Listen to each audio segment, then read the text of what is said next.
Hello and welcome to another episode of Bible FPL. A slightly different video today. Thought of chucking a bit of a rogue one during the international break with some thoughts that sparked really from my journey this season in terms of the way I've been managing my teams, and also in relation to FPL Nightmares video that you recently posted in relation to selling Saka for a -8. And if you happen to be watching this FPL Nightmare, I think you're an absolute legend. I love your content. I love what you're bringing to the YouTube space. And I think, yeah, you do bring a lot of insight into different ways of thinking in the game. And I think you've learned the hard way a few times as well. And I think this is one of those weeks where I've basically been there myself. I kind of wanted to share this video kind of to help you manage your FPL teams in a way that you still enjoy FPL, but it also doesn't kind of ruin your weekends and cause you just stress that's beyond what a fun game should cause you. And I think this is a prime example where I've done this sort of thing before and I've always regretted it, or at least mostly regretted it. There's the occasional time I've taken a -8 and it's just had this wonderful payoff. I remember there was this one time last season where I took a -8 to bring in Trossard and Rashford, which sounds outrageous on paper anyway, for like, I think it was like for Semenyo and someone else. And it was a double game week to be fair, but Trossard and Rashford happened to go big, and it was a massive, massive like payoff for the -8. And it went really well, and it was really fun and really exciting, and I was really happy about it. But that was like the amount of times that hasn't happened way outweigh the time it did happen. And I just think this was another case where, selling Saka before Sunderland and even just taking a -8 in general, like it rarely does pay off on the week. I know long term it can pay off a little bit, but often is like my question is it worth the sort of mental health stress?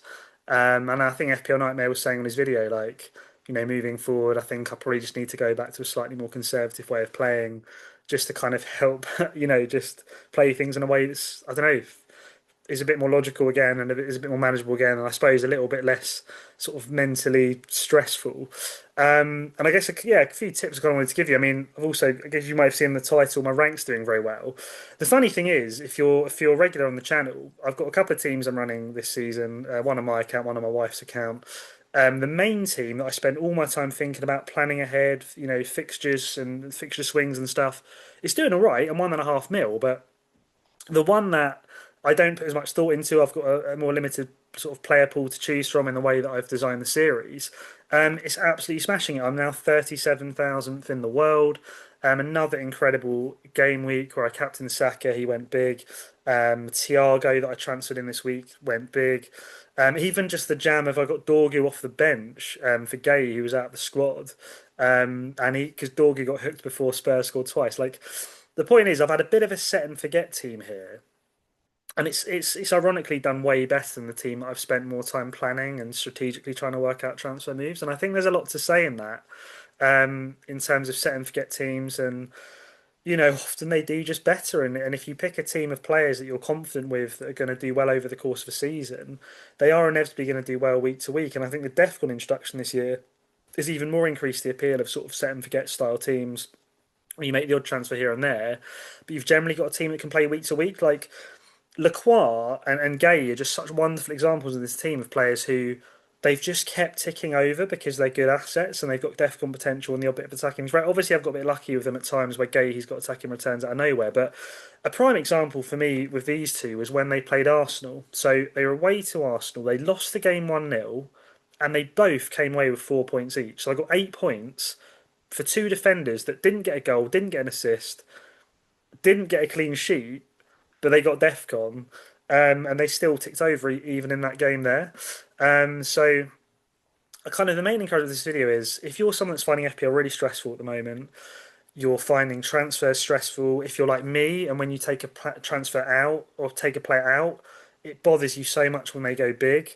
I've just got a few thoughts for you really around how to kind of manage your teams better in a way where you go into the weekend and you enjoy the points you get without kind of being too stressed by things that have gone wrong. And I think one of those is don't leave yourself with crazy benching headaches. Go on an app like fpl.team and plan a team where you're happy with how the team looks week to week and you're not left with just horrendous benching headaches, because that's one that always annoys me. If I've got a 50-50 call and I leave someone on the bench that does really well, granted this week Doku smashed it, but I was never going to play him this week. Like I was happy with my 11 this week. I was like, Doku's playing Liverpool. I don't even know if he's going to start. Happy to have him first bench. He smashed it, but it was bearable because I was never going to play him anyway. Whereas if it was a week where I was like genuine 50-50, and then I was leaning Doku, and then I changed my mind last minute because it was so close, and then Doku did that, it would have really hurt, wouldn't it? So I think don't leave yourself crazy benching headaches. I think pick players that you're confident with that are going to tick over week to week. So I've put together a little graphic here of a bunch of players I think reduce FPL stress in a way where you can just play them every week, particularly coming up to Christmas. I think over this international break, if you're like, I don't know what to do for 2 weeks, with FPL not being on, have a little think to yourself, what sort of team do I want over that Christmas period? Because there are going to be loads of players who get rotation over Christmas because of the just crazy, hectic fixture schedule. And for me, I want players over that Christmas period that I'm not going to see benched, during that period because they've played too many games or there's players in the squad that need to be rotated in. I want players who I know are going to play even over the Christmas period. And here's a bunch of players that I think tick those boxes. So Bruno Fernandes is right up there. He came into my main team last week and I don't regret it because I just know I feel happy with Bruno for this run of fixtures they've got. I feel happy for Bruno over the Christmas period. I think Bruno is one of the greatest players you could have over the Christmas period. And even Almiron admitted in his presser, he said like next season Bruno might have to learn to have a bit of rotation, but he basically admitted this season he's going to get his wish of playing every game and he's on penalties, set pieces. Like he is going to tick over that Christmas period, unlike other players that are going to get a bit of rotation. So Bruno's class, a Thiago for Brentford, their main number nine. He's got no sort of rotation threat around him. He's on penalties. Brilliant player for the Christmas period, and also a brilliant player if you want to reduce FPL stress and just have him in your team week to week. Gabriel, what more do I need to say about Gabriel? Been unreal all season, starting every game for Arsenal. You can set him to get him even in the hard fixtures. He's going to score some headers. He's going to get clean sheets. He's going to get some defcon. Same with Munoz for Palace, right? He's a fitness beast. Even though Palace have a congested fixture schedule, his fitness is incredible. He doesn't seem to ever get dropped. Great attacking threat, bit of defcon potential, clean sheet potential because of how well Palace have been defending. Another one I just want in my team. If I was doing a wild card now, these four are just straight in there, like no questions asked. Semenyo is another one that would be in there.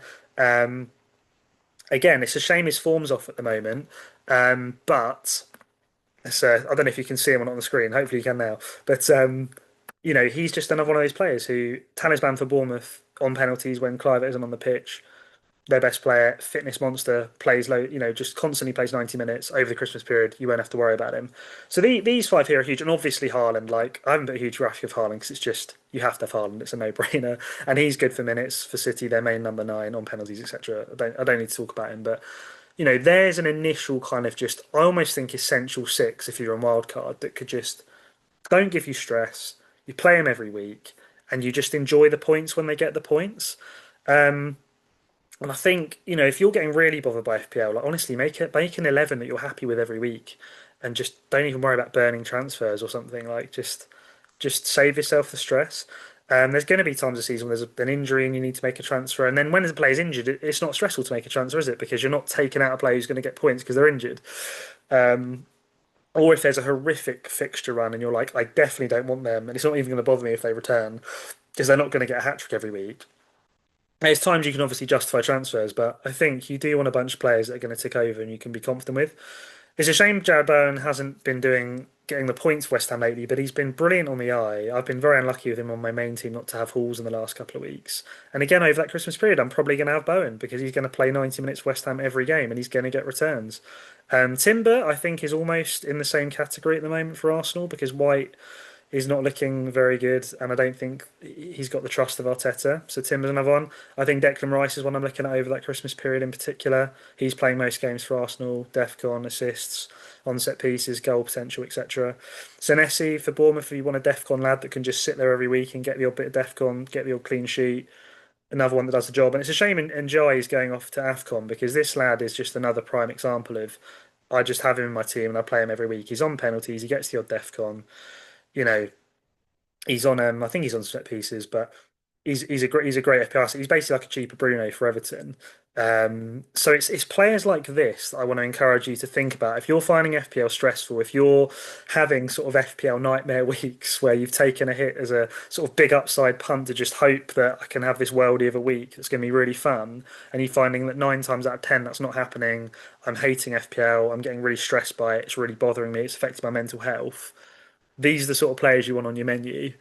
And these are the sort of players that are going to lower the stress and allow you to go into weeks just going, okay, I'm happy with my team. I know these players are going to play for me. Let's just enjoy what returns they get. And if they don't return this week, well, they're going to return in one of the coming weeks, type of thing. Do you know what I mean? And so I hope this has been encouraging. I hope this has been helpful for some of you that are like, yeah, struggling with FPL at the moment. It's something that I get stressed by more than I'd like to, and it's players like this that I'm increasingly turning to help me to basically enjoy the game more.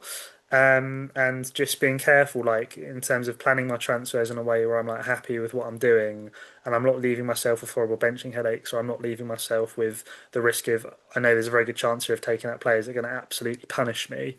I don't take a player out before a great fixture who's a talisman for a team. Sorry FPL nightmare, but yeah, that's what can happen in taking a Saka out of the team. So just don't do it to yourself, really. Yeah, if you're finding FPL more stressful than joyful at the moment, and definitely use a tool like fpl.team. Like that's where you can plan your team in a way. Be like, okay, here's the next few weeks. Here's how my team's looking. I'm happy with my captaincy in all these weeks. I've got captaincy covered. I'm happy with my 11. I'm happy I don't have like benching headaches that are going to bother me. And I've got some earmarked transfer players in. I'm happy with how they come in and how they all fit in. And okay, you can never plan a team in a way that gives you no pain ever, but you can definitely plan a team that minimizes the pain dramatically more.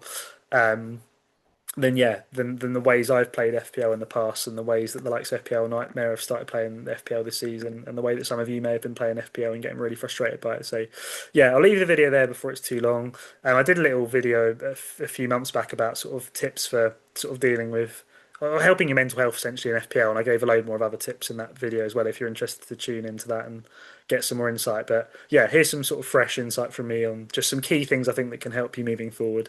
Yeah, thanks for the support on the channel thus far. I've been really appreciating it. Do like and subscribe if you want to tune into more content like this. And yeah, as you know from my other videos, I usually bring some sort of short Bible talks to bring some more meaning to some of these videos as well. So yeah, do just check some of that out if you're interested at all. But for now, yeah, hope you enjoy the international break. Try and make the most of doing some stuff away from FPL. Maybe do some other hobbies that you can actually guarantee enjoyment from rather than the lottery that is FPL. And for now, yeah, I look forward to catching you all on the next one.